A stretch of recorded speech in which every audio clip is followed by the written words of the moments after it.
Nous allons maintenant ajouter un outil au robot. Donc l'outil va servir à manipuler les pièces. Pour ce faire, on doit aller dans le répertoire du robot même. Si vous faites un plus sur ce répertoire, vous allez trouver un sous-répertoire qui s'appelle Tooling. Vous faites un plus dessus. Donc on peut voir que on pourrait configurer jusqu'à 10 outils dans notre programme. Donc nous, on va commencer par configurer le premier. En cliquant 2 fois dessus, il nous apparaît une fenêtre avec différents onglets de configuration. La première étape est d'aller dans l'onglet Général et de venir dans le champ CAD File. En cliquant sur l'icône avec le petit robot, on vient sélectionner l'outil que l'on veut utiliser. Donc nous, on va se rendre jusqu'à Pointeur. Donc il y a seulement un outil qui s'appelle Pointeur, donc on le sélectionne en cliquant 2 fois dessus et on fait Apply. Donc vous voyez qu'il est très gros. Ensuite, on va lui donner un poids. Donc ça devrait peser à peu près 1 livre, l'outil qu'on va avoir, peut-être moins qu'1 livre. Et après ça, on va lui donner une mise à l'échelle. Donc on va le rapetisser un peu. On va rentrer 0.25 dans chacun des champs. Ce qui devrait rapetisser l'outil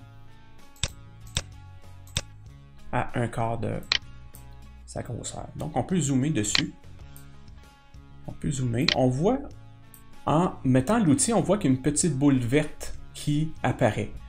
La boule verte, c'est la position définie dans l'onglet U-Tool. C'est le point de référence de mon outil.